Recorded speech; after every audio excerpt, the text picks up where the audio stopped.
நீங்கள் பார்த்துக் கொண்டிருப்பது AJK டிவியின் புதுவை மாலை. வணக்கம். புதுவையில் சமையல் கேஸ் சிலிண்டர் தட்டுப்பாடு இல்லாமல் கிடைக்க குடிமைப்பொருள் வழங்கல் துறை நடவடிக்கை எடுக்க வேண்டும் என்று பொதுமக்கள் கோரிக்கை விடுத்துள்ளனர்.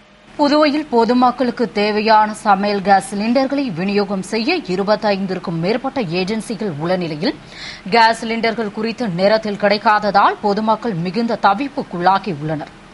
மேலும் ஒரு குடும்பத்திற்கு 6 சிலிண்டர்கள் மட்டுமே மானிய விலையில் வழங்கப்படும் என்று மத்திய அரசு புதிய கட்டுப்பாட்டை கொண்டு வந்ததால் அக்டோபர் 1ஆம் தேதி கேஸ் சிலிண்டர்கள் விநியோகஸ்தர்கள் வேலைநிறுத்தம் செய்ய முடிவு செய்துள்ளனர். இதுபோன்ற சூழ்நிலையில் சமையல் கேஸ் சிலிண்டர் கிடைத்து 21 நாட்களுக்கு பிறகே அடுத்த சிலிண்டருக்கு பதியும் பொதுமக்கள் பதிவிற்கு பின் 20 நாட்களுக்கு பிறகு சிலிண்டர் கிடைக்கும் என்பதால் சமாளிக்க முடியாமல் தவிக்கின்றனர். எனவே குடிமைப்பொருள் வழங்கல் துறை தட்டுப்பாடின்றி கேஸ் சிலிண்டர்களை கிடைக்க நடவடிக்கை எடுக்க வேண்டும் என்று பொதுமக்கள் கோரிக்கை விடுத்தனர். இதுகுறித்து குடிமைப்பொருள் வழங்கல் துறையை கூடுதலாக கண்காணிக்கும் கூட்டுறவு பதிவாளர் பிரியதர்ஷினி கூறுகையில், மானிய விலையில் சிலிண்டர் எண்ணிக்கை குறைப்பு பற்றி மத்திய பெட்ரோலியம் மற்றும் இயற்கை வாயு அமைச்சகத்தில் இருந்து எந்த கடிதமும் இதுவரை வரவில்லை. மேலும் பொதுமக்களுக்கு கேஸ் சிலிண்டர்கள் தாமதமின்றி கிடைக்க நடவடிக்கை எடுக்கப்படும் என்று கூறினார். புதுவை பல்கலைக்கழகத்தில் உயிர் தகவலியல் துறை சார்பில் நடைபெற்ற 3 நாள் தேசிய கருத்தரங்கினை துணைவேந்தர் தரீன் துவக்கி வைத்து சிறப்புரையாற்றினார்.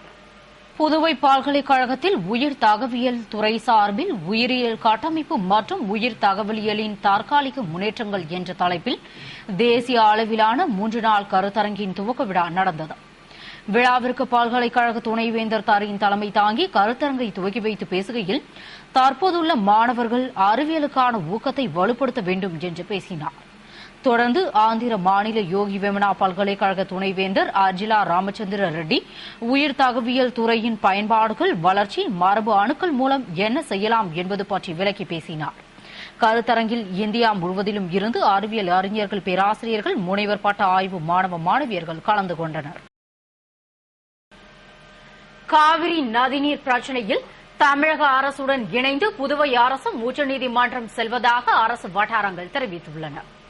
காவிரி நதிநீர் ஆணைய கூட்டம் கடந்த 19ஆம் தேதி டெல்லியில் மன்மோகன் சிங் தலைமையில் நடைபெற்றது. அந்த கூட்டத்தில் முதல்வர் ரங்கசாமி பங்கேற்று காரைக்காலுக்கு 6 டிஎம்சி தண்ணீர் கிடைக்க நடவடிக்கை மேற்கொள்ளும்படி வலியுறுத்தினார். அப்போது தமிழக முதல்வர் ஜெயலலிதா காவிரி நீர் பெறும் பிரச்சினை தொடர்பாக உச்சநீதிமன்றத்தை நாடினால் இரு மாநில அரசும் இணைந்து செயல்பட வேண்டும் என்று கேட்டுக் கொண்டார். அதற்கு ஒப்புதல் அளித்திருந்த முதல்வர் ரங்கசாமி, காவிரி நீர் ஆணைப்படி கர்நாடகா தண்ணீர் கொடுக்காத நிலையில் தமிழக அரசு உச்சநீதிமன்றத்தில் மனு தாக்கல் செய்துள்ளதால் தமிழகத்துடன் இணைந்து புதுவை அரசும் உச்சநீதிமன்றம் செல்லுமாறு தலைமை செயலர் சாத்தியவதி, தலைமை பொறியாளர் மனோகர் ஆகியோருக்கு உத்தரவிட்டுள்ளார். இது தொடர்பாக அரசு வழக்கறிஞருக்கு கடிதம் அனுப்பப்பட்டுள்ளதாகவும் புதுவை அரசு சார்பில் மனு தாக்கல் செய்ய இருப்பதாகவும் அரசு வட்டாரங்கள் தெரிவித்துள்ளன. புதுவை கலால் மற்றும் சேவை வரித்துறையின் ஊழியர்கள் கோரிக்கைகளை வலியுறுத்தி உண்ணாவிரதம் மற்றும் ஆர்ப்பாட்டத்தில் ஈடுபட்டனர். புதுவை மத்திய கலால்துறை கண்காணிப்பாளர் சங்கத்தின் சார்பில் பணிக்காலத்தில் குறைந்தபட்சம் 4 பதவி உயர்வினை வழங்கிட வேண்டும், மத்திய சுங்கம் மற்றும் மதிப்பீட்டாளர்கள் பதவி உயர்விற்கு நிகராக பதவி உயர்வு வழங்க வேண்டும், மறைமுக வரி வாரியத்தின் பணியாளர் சீரமைப்பை உடனடியாக உச்சநீதிமன்றத்தின் ஆணைப்படி அமல்படுத்த வேண்டும் உள்ளிட்ட பல்வேறு கோரிக்கைகளை வலியுறுத்தி துணைத் தலைவர் பொன்னுசாமி தலைமையில் செயலாளர் ரிச்சர்ட் விஜயகுமார் முன்னிலையில் உண்ணாவிரதம் மேற்கொண்டனர் மற்றும் அடையாள போராட்டத்தில் ஈடுபட்டனர். போராட்டத்தில் கலால் துறையினர் திரளாக பங்கேற்று கோரிக்கைகளை வலியுறுத்தி ஆர்ப்பாட்டம் செய்தனர். மத்திய கலால் மற்றும் சேவை வரித்துறையினர் இன்று 26/9/2012 ஒரு நாள் நாடு தழுவிய அடையாள உண்ணாவிரதம் மற்றும் மதிய வேலை ஆர்ப்பாட்டம் நடத்தினர்.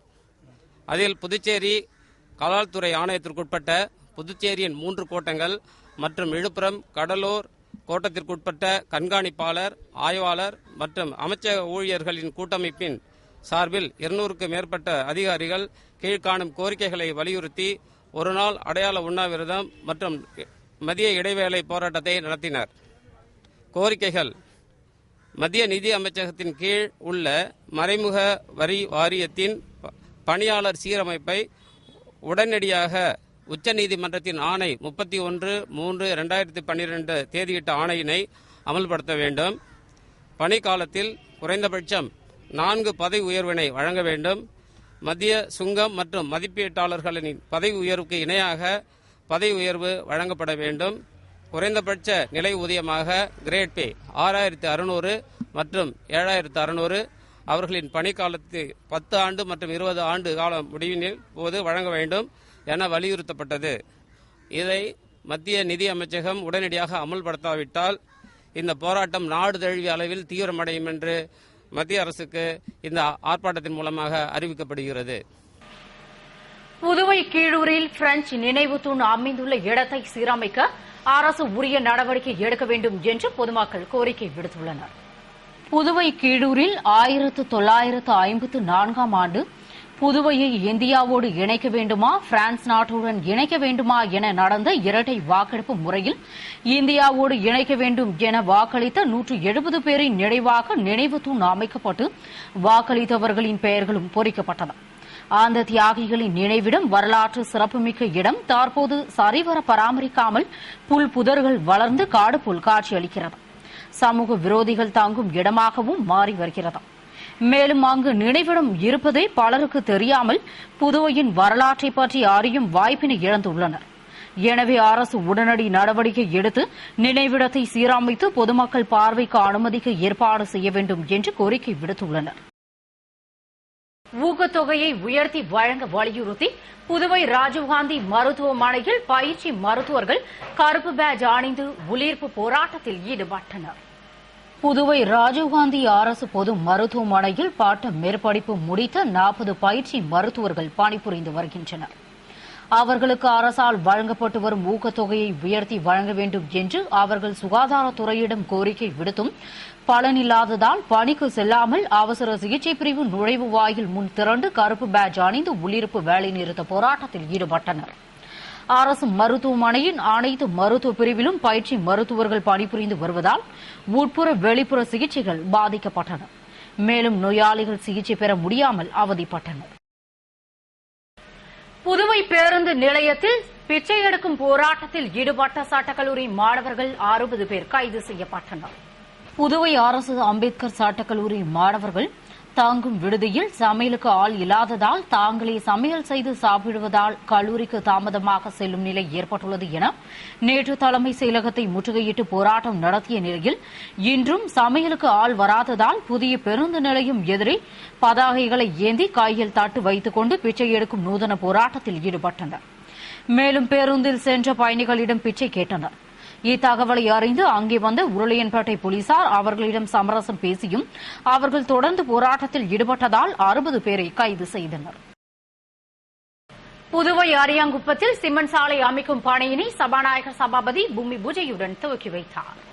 புதுவை அரியாங்குப்பத்தில் சட்டமன்ற மேம்பாட்டு நிதி மற்றும் உள்ளாட்சி நிதி ஆகியவற்றில் இருந்து திரௌபதி அம்மன் கோவில் தெருவில் 12,46,696 ரூபாய் மதிப்பீட்டிலும் ஆர்கே நகரில் பாரதிதாசன் தெரு ராஜையா வீதி மேற்கில் 11,22,027 ரூபாய் மதிப்பீட்டிலும் காக்கேந்தோப்பு முருகசாமி நகரில் 5வது குறுக்கு தெருவில் 11,65,000 ரூபாய் மதிப்பீட்டில் சிமெண்ட் சாலை அமைக்கவும் திட்டமிடப்பட்டு அதற்கான பூமி பூஜை விழா நடைபெற்றது.